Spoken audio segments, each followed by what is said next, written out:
Буквально несколько минут назад стали известны трагические новости о антикоррупционном комитете во главе с Никитой Михалковым. По недавним данным социологического опроса, который проводился на территории Российской Федерации, команда Никиты Михалкова «Организация по борьбе с преступностью и коррупцией», куда входят 60 известных советских и российских артистов, преимущественно почтенного возраста, а также представители высших эшелонов власти, министр обороны Андрей Белоусов и товарищ Бастрыкин, уверенно занимает первое место по степени доверия и уважения среди российского населения. Однако, несмотря на то, что данная работа является почетной и полезной, сотрудников антикоррупционного комитета по роду их профессиональной деятельности постоянно ожидают опасности, нападения и покушения со стороны врагов и недоброжелателей антикоррупционного комитета.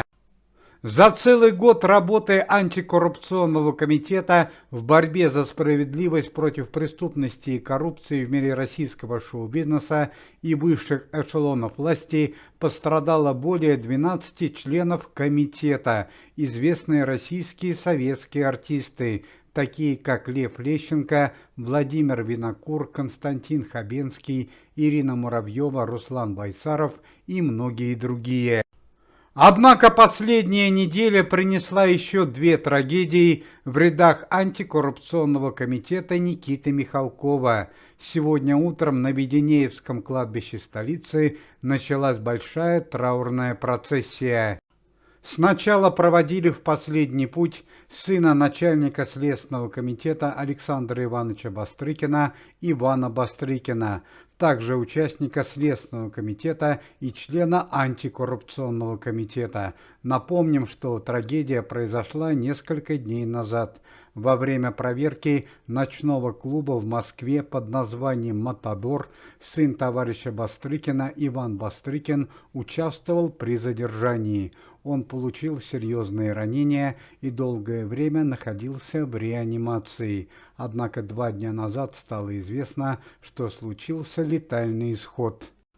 Александр Иванович Бастрыкин очень гордился своим сыном и возлагал на него большие надежды. Иван Иванович Бастрыкин был принципиальным, отважным и грамотным человеком. У молодого человека осталась супруга и 2 детей. Ну а вторая трагическая новость связана с министром обороны Российской Федерации Андреем Белоусовым.